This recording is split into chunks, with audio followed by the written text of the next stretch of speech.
Bonjour. Chaque année nous revient l'opération Carême de partage. Pour en parler avec nous aujourd'hui, nous accueillons Pascal-André Charlebois du Bureau régional de développement et paix. Monsieur Charlebois, bonjour. Bonjour.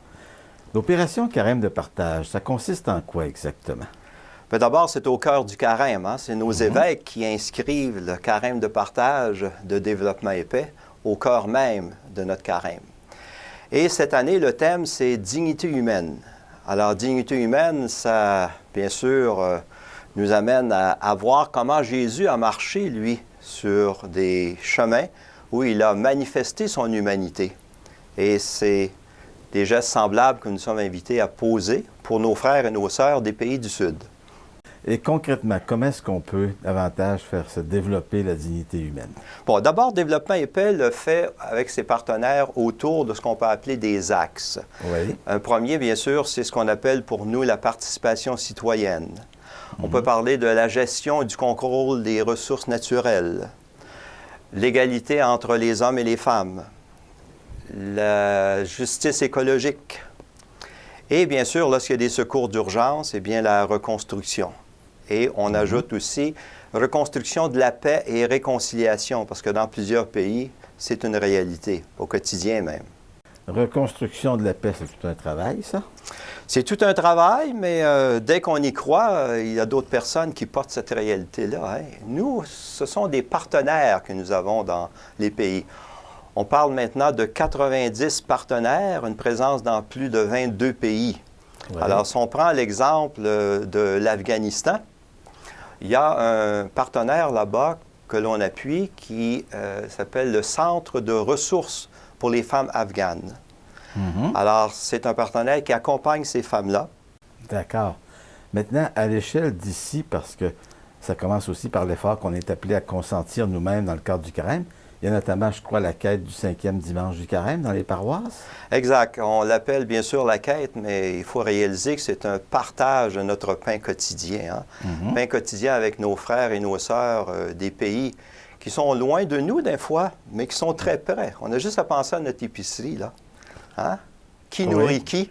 Les légumes, les fruits que je mange. Où est-ce qu'on s'approvisionne? Et nos vêtements? Qui habille qui? Alors, c'est dans un esprit de partenariat qu'on est appelé à contribuer quelque peu à soutenir les partenaires de développement et paix, les groupes partenaires avec qui vous travaillez. Exact. Et pendant le carême, le don que l'on fait, que l'on confie à Développement et paix, il y a 90 de ces dons-là qui permettent d'accompagner des partenaires dans des programmes de longue durée. Et il y a un 10 qui est mis en réserve pour répondre rapidement lorsqu'il y a une catastrophe naturelle, lorsqu'il y a des besoins de secours, de première nécessité. Ça, évidemment, ça ne peut pas se planifier. Les secours d'urgence ne peuvent pas se planifier et on pourrait dire aussi que 10 d'un carême de partage qui permet de recueillir 8 millions, c'est très peu. Mais il faut garder à l'esprit qu'il y a à ce moment-là des personnes qui posent un geste de don désigné à Développement et paix. Prenons à titre d'exemple ce qui se vit présentement en Haïti. Ça ne fait pas tellement longtemps, là, 3 ans. 3 ans maintenant, oui. On a pu réagir rapidement parce qu'il y avait des partenaires sur place, qui avaient déjà un réseau très social de bâtis. Mais là, on est en train de reconstruire 400 maisons. Ce n'est pas Développement et paix qui les reconstruit. C'est les personnes là-bas sur place.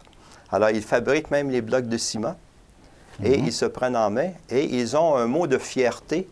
C'est pas nous, c'est qui? En voulant dire, si c'est pas nous qui construisons ces maisons-là, c'est qui? Mais ce chantier-là a quand même été possible grâce au soutien de Développement et paix. Et il a été possible grâce à Développement et paix, mais grâce aux personnes qui ont confié à Développement un don. Vous savez, c'est 27 millions de dollars que la population a confié à Développement et paix au lendemain du séisme. Et il y a déjà 20 millions d'engagés dans la reconstruction. Et c'est du concret, là. Quand il y a un programme de reconstruction, c'est évident que le but, c'est de former communauté avec les personnes. C'est de faire en sorte que ces personnes-là découvrent quels sont leurs leaders et qu'ils découvrent aussi qu'elles ont une capacité de prendre parole. Quand on dit accompagner les plus pauvres parmi les plus pauvres, c'est aussi des gens qui, pendant des années, n'ont pas eu les moyens de prendre parole, de revendiquer leurs droits, d'exprimer leur dignité. Lorsque des personnes se prennent en main, Mais à ce moment-là, ces leaders-là qui ressortent deviennent des personnes qui les représentent. Et aussi, ils développent un sens d'appartenance à leur projet. Vous savez, l'infrastructure, là, l'eau qui arrive dans les maisons et les latrines qu'il y a dans chacune des maisons, eh bien, ils se disent, c'est à nous, là, il faut en prendre soin à l'avenir. Et ces maisons-là aussi sont construites pour résister aux cyclones et aux tremblements de terre.